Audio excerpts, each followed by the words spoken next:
Bonjour à tous, c'est Gilles Mansillon, je venais vous saluer aujourd'hui. Je voulais dire je vais tirer quelques cartes, mais bon, c'est vraiment un moment, c'est le printemps, il y a toutes sortes de nouvelles opportunités, des opportunités de changement, des opportunités de voyage, des opportunités, je sais, c'est devant là, donc c'est sûr que tous ces changements personnels sont déjà là pour nous quand on est prêt à les recevoir, bon, pour les changements qu'on attend dans la société, vu que ça implique quand même des forces beaucoup plus collectives, il y a tout un procédé, donc ça prend plus de temps, mais au niveau personnel, on n'a pas besoin d'attendre que les choses avancent pour avancer à l'intérieur de notre propre programme.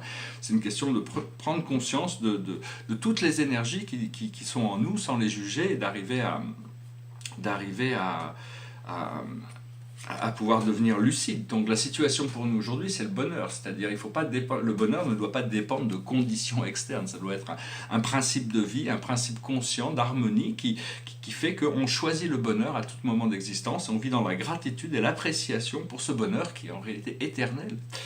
Ce que l'on doit comprendre, ce sont les rêves. Il faut arriver à pouvoir Enfin, pour moi, bon, étant poisson, ascendant poisson, Neptune actuellement en poisson, le rêve est très puissant. Mais disons que nos rêves sont très importants. C'est là nos rêves, nos désirs conscients de créer une réalité future, sont très puissants parce qu'ils informent l'univers sur ce que l'on veut. Donc c'est important de cultiver son rêve, d'être sûr de ce que l'on veut et se concentrer sur ce que l'on veut plutôt que sur les obstacles qui peuvent être sur le chemin de notre réussite vers l'acquisition de cette expérience, l'expérience de cette expérience. Ce que l'on doit faire, c'est l'équilibre. Il faut rester en harmonie, il faut rester balancé, il faut arriver à avoir de la tempérance. La tempérance veut dire pas d'extrême. Il ne faut pas essayer de partir d'un extrême à un autre. Il faut garder l'équilibre. C'est l'archange Ariel, le grand archange Ariel. Ici, c'est l'ange Ariel, mais bon, les archanges ont des légions d'anges qui reflètent leur personnalité. C'est des êtres divins. Et le message général pour nous, c'est le doute. C'est-à-dire, il faut absolument s'autodéterminer. C'est-à-dire que tant qu'on a des doutes, les choses restent en suspension. C'est-à-dire, elles ne se manifestent pas d'un côté ou dans un autre. Et donc voilà, c'est-à-dire que bon, il faut prendre des décisions. Et je vais parler un petit peu de philosophie. Et j'écoutais l'autre jour une conférence d'un philosophe qui s'appelle Frédéric Lenoir. Et c'était sur Spinoza, une petite conférence, c'est intéressant. Et il expliquait dans sa conférence qu'en France, les gens sont, quoi qu'on veuille faire en France, il adore la France, comme moi j'adore la France, mais c'est toujours la vision est toujours pessimiste, c'est-à-dire que 99% ou 90% des quoi qu'on demande, ça sera non. Alors qu'aux États-Unis, il y a un phénomène inverse, c'est-à-dire que les gens sont toujours hyper optimistes, c'est-à-dire qu'ils trouvaient ça même au point d'être un peu naïf, mais enfin les gens disent toujours oui. C'est pour ça que personnellement, bon, j'aime bien cette énergie du oui à la vie, quoi. Mais par contre, lui vivait en Suisse, alors bon, il trouvait que les gens étaient plus modérés. Alors là, c'est peut-être ben que oui, peut-être ben que non. Donc, mais bon, j'adore les Suisses aussi. Mais enfin bon, c'était intéressant de voir. C'est vrai qu'en France, il y a une personnalité française qui s'appelle Richard Mille, qui est un grand horloger. Et enfin, j'avais lu un article, il expliquait que pour lui, la France, c'était un peu comme la Belle au bois dormant, c'est-à-dire il y a toutes sortes de potentiels incroyables. Mais on n'est pas réveillé encore, hein, parce que la France, bon, c'est plus que juste une terre, c'est une langue, c'est une culture, c'est une histoire, puis il y a autant de France que de Français, hein, parce que le monde, il est fait par rapport à notre propre réalité. Donc ça, c'est des choses qu'on va devoir étudier, comprendre. Personnellement, je suis dans mon retour à Ithac, retour à l'ordre divin, retour à la source, hein, parce que bon, on est tous un peu dans ce voyage où on est parti dans le monde des formes pour revenir au monde sans forme.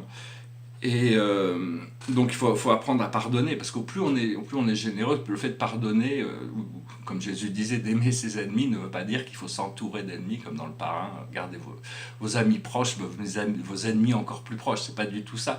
L'idée c'est d'arriver, parce que les gens qui ne nous veulent pas du bien, on veut pas s'en entourer, mais on veut leur pardonner, mais on veut les aimer de loin, on veut pas il faut être conscient des choses. Je voulais aussi brièvement discuter de voyage interdimensionnel, parce que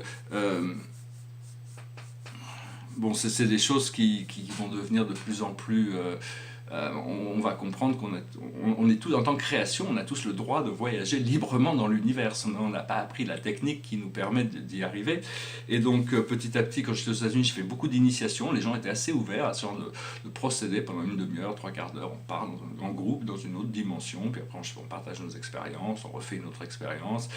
Et donc, c'est un nouveau procédé que je vais pouvoir développer. Je pense que je vais sortir, bientôt je vais pouvoir publier mon livre qui explique tous les protocoles qui permettront à qui veut de pouvoir faire ces genres de voyages. Et d'ailleurs, si vous pouviez voyager n'importe où dans l'univers ou sur Terre, si vous pouvez le laisser dans les commentaires, est-ce qu'il y aura des destinations qui vous attirent particulièrement? Parce que bon, on ne connaît pas grand-chose de l'univers, mais en réalité, il y a toutes sortes de vies, toutes sortes de merveilles dans la galaxie. C'est quelque chose d'absolument merveilleux. Et donc ça, c'est des choses qu'on va développer, mais on a besoin de se responsabilité par rapport au service à la planète. La planète est une vraie personne qui a été abusée depuis si longtemps par l'humanité, et donc il y a besoin d'une prise de conscience, il y a besoin d'une responsabilisation par rapport à la restauration des systèmes écologiques et naturels. Donc tout ça, c'est des choses qui vont venir on va devoir trouver des nouvelles solutions, disons. Et parce que bon, dans la philosophie, il y a essentiellement un philosophe, il est à la recherche de la sagesse, c'est-à-dire qu'il cherche la vérité. Et donc ce qu'il trouve, il doit non seulement l'enseigner, il doit apprendre à l'enseigner aux autres, et après il doit pouvoir essayer de devenir le modèle de ce qu'il cherche à être son modèle philosophique. Mais il y a cet aspect de la sagesse qui est la sagesse administrative, c'est-à-dire la gestion du procédé collectif. Et dans le futur, on abandonnera la sophisterie, le sophisme dans le monde politique pour essayer de le remplacer par des philosophes. Parce que bon, Platon était, pour lui, la politique était l'apogée de la carrière philosophique. C'était ce qui est le plus difficile de l'art de la politique. Et donc on ne veut le remettre qu'à des gens qui ont énormément de sagesse administrative.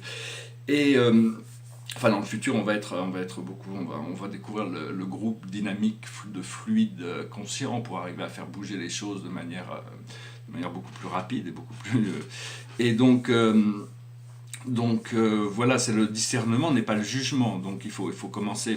Pour moi, la plus haute sagesse, c'est une force qui vient d'au-dessus de moi et qui me traverse, qui me montre quelque chose. Mais bon, on est toujours à la recherche de d'autres niveaux de sagesse. Je réécoutais un petit livre qui s'appelle comment? J'ai oublié comment il s'appelait. Il s'appelle Hippias mineur. C'est un des premiers un livre de jeunesse de Platon.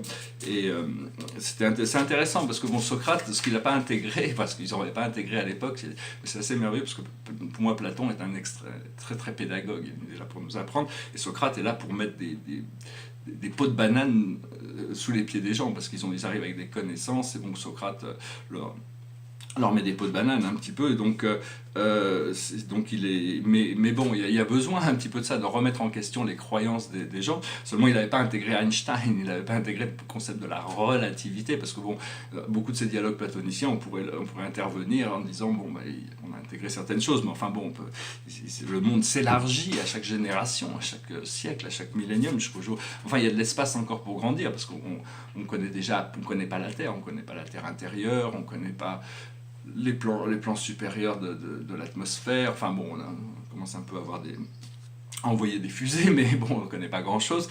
Et donc le système solaire, la galaxie, l'univers, tout ça, c'est des choses qui sont très très mystérieuses et qui continueront il faut continuer à faire des recherches, il faut arriver à essayer de découvrir, mais on est tous connectés. La force qui a créé l'univers est la même que la force qui fait battre notre cœur, et là où on n'existe pas vraiment dans le monde des formes, mais on existe dans notre souffle, toujours, et le souffle et c'est là où tout se passe, c'est ce que le Bouddha avait expliqué.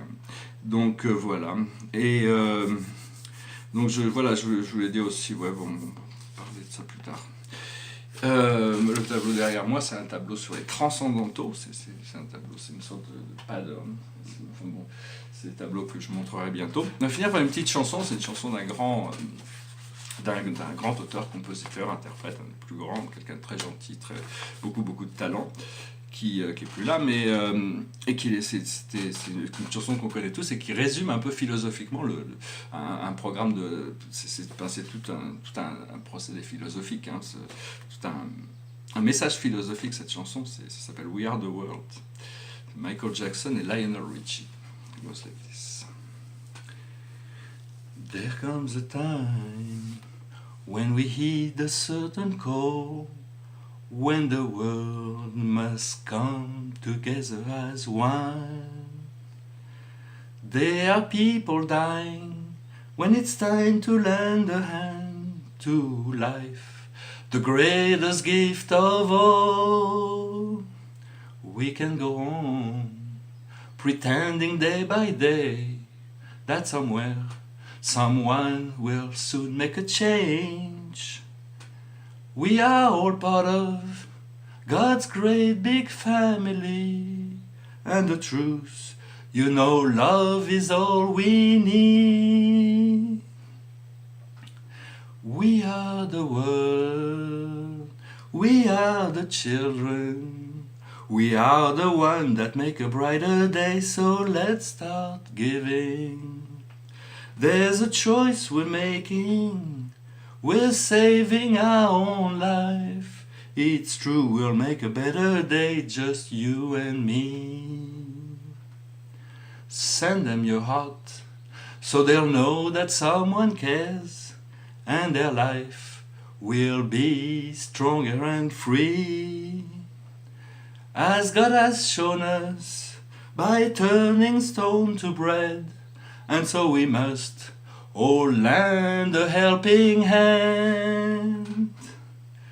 We are the world, we are the children, we are the one who make a brighter day, so let's start giving.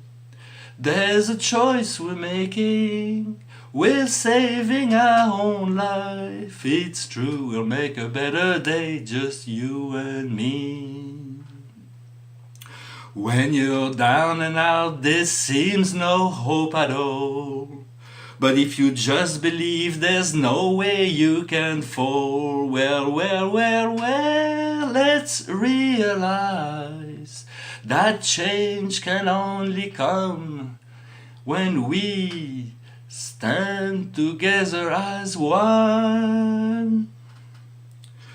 We are the world, we are the children, we are the ones who make a brighter day, so let's start giving.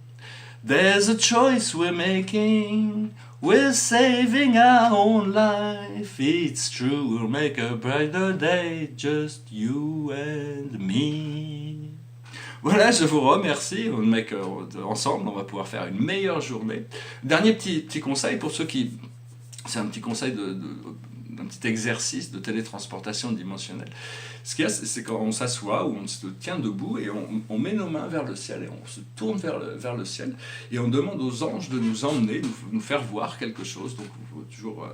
et des fois, il faut être un peu patient, il ne faut pas avoir d'attente particulière, juste tourner vers eux et les laisser nous emporter pour nous montrer quelque chose. C'est peut-être un exercice. Si vous avez... je vous remercie de toutes vos interactions, de vos partages, de souscrire. Si vous avez des commentaires sur ces choses ou si vous avez des expériences que vous désirez partager, n'hésitez pas. Je suis toujours heureux de pouvoir partager ces expériences, un peu ces idées avec vous et ensemble. Donc voilà, je vous souhaite une excellente journée. Je vous dis à très bientôt. Namasté.